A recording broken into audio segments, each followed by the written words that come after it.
A las 3 de la mañana del 1502 de febrero, un grito desgarrador atravesó los pasillos de piedra del castillo de Este. No era un grito de miedo, ni de agonía, sino algo mucho más inquietante. Los guardias bajaron los ojos en silencio, mientras diplomáticos y cortesanos intercambiaban miradas tensas, cada uno de ellos plenamente consciente de que lo que estaban escuchando no era una pasión ordinaria, sino la representación del ritual de poder más peligroso y secreto de la Europa del Renacimiento. En ese amanecer helado, mientras Ferrara dormía bajo una luna roja como la sangre, se desarrolló un evento en las cámaras ducales que alteraría el equilibrio de la política italiana. Algo tan íntimo y a la vez tan estratégico que los documentos oficiales lo guardaron bajo llave durante casi 5 siglos. Cuando esos documentos salieron a la luz, revelaron cómo una mujer de 22 años transformó su cuerpo en el arma diplomática más devastadora que su mundo había visto jamás. Imagínese una habitación real donde cada suspiro y cada jadeo se trata como moneda. Donde la carne de una mujer se convierte en un campo de batalla y la consumación del matrimonio se lleva a cabo no como romance sino como guerra ritualizada capaz de derrocar dinastías y cimentar imperios. Lo que estás a punto de descubrir no es solo la verdad de una escandalosa noche de bodas. Es la revelación de un protocolo político tan secreto y tan sexualmente explícito que permaneció enterrado en los archivos más confidenciales de Europa durante siglos. Así es como Lucrecia Borgia, hija de un papa que enviudó 2 veces por asesinatos políticos, pasó de la pornografía a la depredadora. Como una noche de intimidad cuidadosamente observada, se convirtió en la piedra angular de una dinastía. Una noche de la que se habla en susurros como 3 palabras pronunciadas por un canciller real. Lo suficiente como para explicar por qué esta mujer temida y deseada dio forma al destino de Italia para siempre. Prepárate. Lo que sucedió antes del amanecer destrozará todo lo que pensabas que sabías sobre sexo, poder y política en el Renacimiento. Si su corazón ya está acelerado por este vistazo a las cámaras prohibidas de la historia, imagínese lo que le espera. Dale un me gusta a este video si quieres que sigamos desenterrando los protocolos ocultos que remodelaron los imperios. Y en los comentarios, dinos el nombre de esa reina, duquesa o curtisan cuyos secretos más oscuros quieres exponer. El más mencionado protagonizará nuestra próxima investigación. Suscríbete y toca la campana porque estas verdades solo se revelan a aquellos que se atreven a unirse a nuestra hermandad secreta. Era el año 1502, el apogeo de la influencia de Borgia. Rodrigo Borgia, el Papa Alejandro V, se había asegurado el control de Italia a través de matrimonios que convirtieron a sus hijos en armas en el tablero político. En este clima volátil, Lucrecia era más que una novia noble. Ella era la encarnación de la diplomacia sexual en sí. Italia se dividió en potencias rivales donde cada unión entre aristócratas funcionaba como un tratado, cada lecho de bodas un campo de batalla. Los ducados de Ferrara, Milán, Nápoles y los estados pontificios se mantuvieron unidos por frágiles alianzas selladas entre sábanas de seda. El matrimonio aquí no se trataba de amor. Era supervivencia. Para la familia Este de Ferrara, lo que estaba en juego era de vida o muerte. El duque gobernante Eol había apostado el futuro de su dinastía en esta alianza con los Borgias. Su hijo y heredero, Alfonso d'Este, se convertiría en el instrumento vivo de esa apuesta. Las negociaciones concluyeron el 30 de diciembre de 1501 con términos que revelaron cuán transaccional era realmente este matrimonio. La dote de Lucrecia era de 100.000 ducats de oro, suficiente para financiar ciudades enteras durante un año. Sin embargo, el precio real de este trato no se mediría en oro, sino en carne en la noche de bodas misma. Los registros de la época muestran que existían protocolos secretos para garantizar uniones aristocráticas. La consumación nunca fue simplemente privada. Exigía testigos oficiales y confirmación porque la legitimidad de toda la dinastía dependía de ello. La primera noche de matrimonio se convirtió en una actuación casi pública donde el resultado en la cama decidía el destino de las naciones. La fecha elegida, el 2 de febrero, no fue casual. Era la fiesta de la purificación de la Virgen, un día santo católico. Al alinear el lecho nupcial con el ritual sagrado, los Borgias y Estés fusionaron lo divino y lo carnal, haciendo de esta consumación no solo un acto sexual sino un ritual de santificación dinástica. Lucrecia entró en Ferrara, cargando con el peso de 2 matrimonios desastrosos.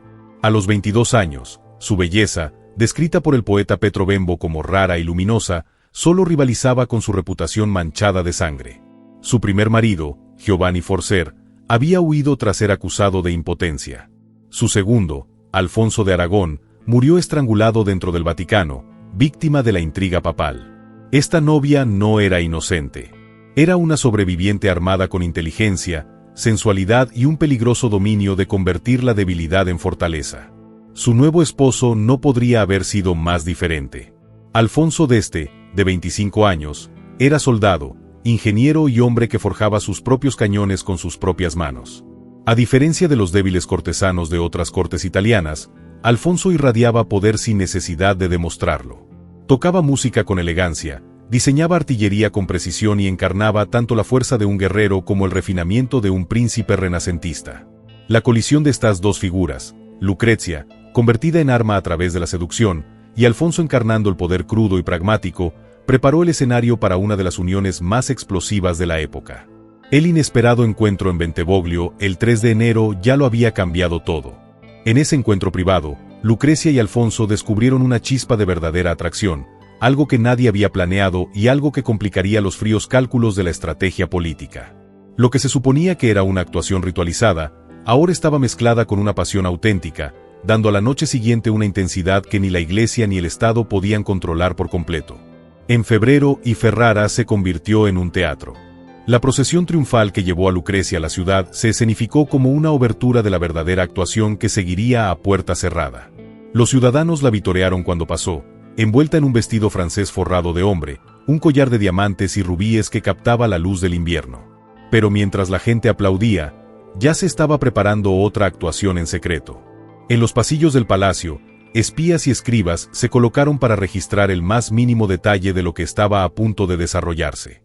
Entre ellos estaba el propio canciller de Isabella d'Este, colocado allí por la propia duquesa, un rival decidido a convertir al más íntimo de los caballeros en inteligencia política. Esto no fue una coincidencia. Fue espionaje, un acto deliberado para reunir pruebas que luego podrían convertirse en armas en el despiadado mundo de la política de poder italiana. La fecha en sí agregó otra capa de simbolismo. El 1 de febrero, la fiesta de la purificación de la Virgen María llevaba consigo una paradoja, santidad y sexualidad fusionadas. Lo sagrado chocando con lo profano. Nada de este momento fue accidental. Cada gesto, cada ritual había sido planeado para convertir la consumación en un sacramento dinástico, uniendo no solo dos cuerpos, sino dos grandes casas. Dentro de los apartamentos Juqueal, el escenario estaba listo. Cortinas de terciopelo carmesí encerraban la cama como cortinas de teatro. Las candelabras plateadas parpadeaban contra los tapices flamencos que representaban guerras y alianzas. Un recordatorio de lo que realmente estaba en juego.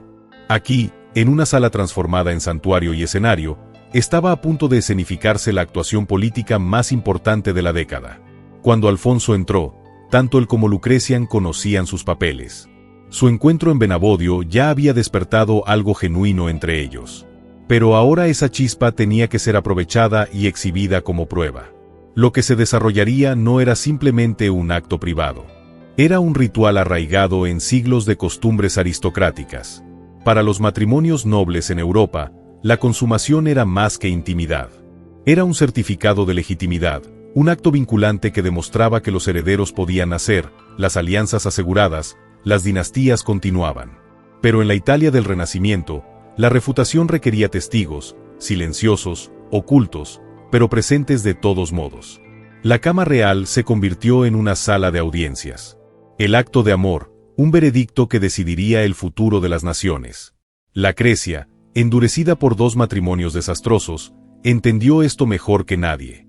La impotencia de Giovanni Force se había convertido en humillación pública y enullecimiento. La muerte de Alfonso de Aragón por estrangulamiento en las cámaras del Vaticano le había demostrado que la debilidad en el lecho matrimonial significaba debilidad en la política y la debilidad en la política podía significar la muerte. Estas lecciones dieron forma a su estrategia. Ya no sería una pornografía. Sobreviviría incluso dominando, convirtiendo su cuerpo en un arma. Alfonso también comprendió lo que estaba en juego. Su veracidad ya era conocida, pero el conocimiento no era suficiente. Tenía que ser probado, documentado, atestiguado. La familia Este no podía arriesgarse a susurros de impotencia o infertilidad. Para garantizar la legitimidad, el ritual requería más de una consumación. Cada acto se registraría como evidencia irrefutable, un escudo contra olmentos, escándalos o complots de asesinato. Y así comenzó la noche.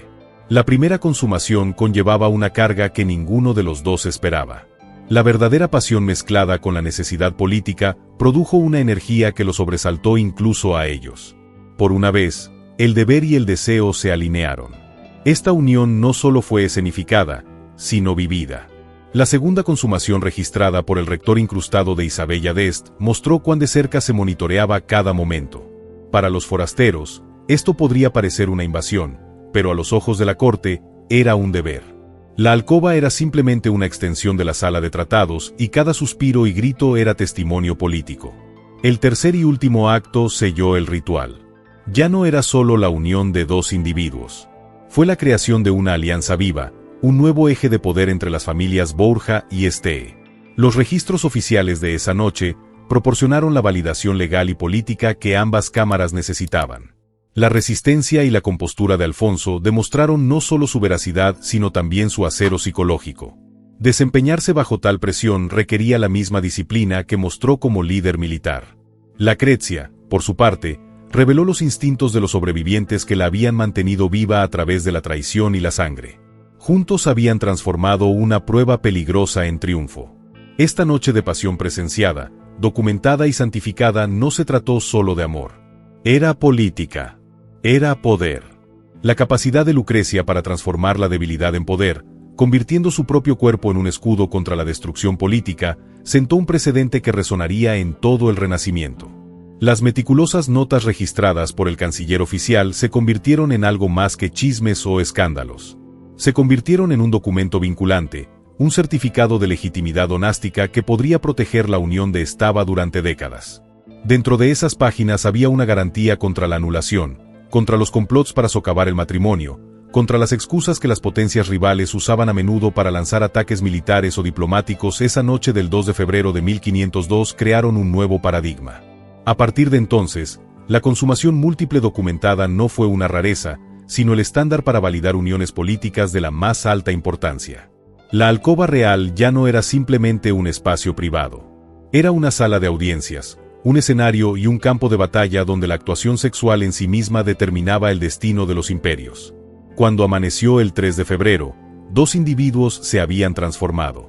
Ya no eran simplemente novios. Lucrecia y Alfonso surgieron como arquitectos de una nueva realidad política.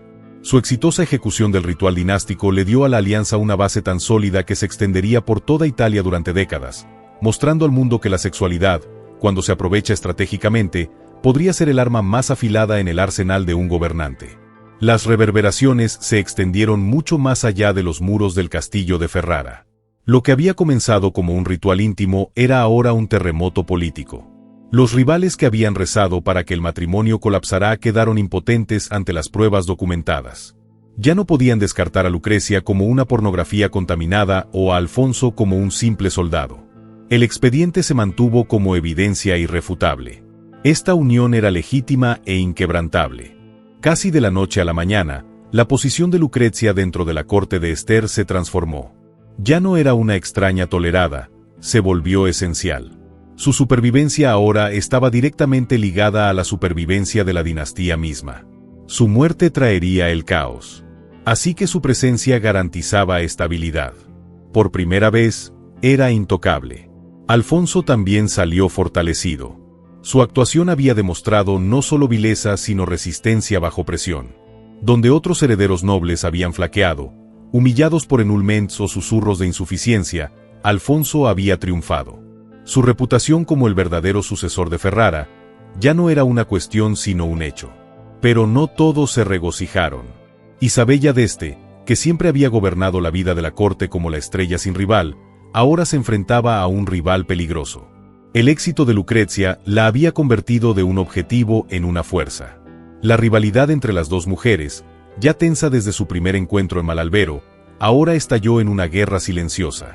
Ferrara se convirtió en un escenario para el combate psicológico. Gestos sutiles, rumores susurrados, concursos silenciosos por la influencia que darían forma a la corte en los años venideros.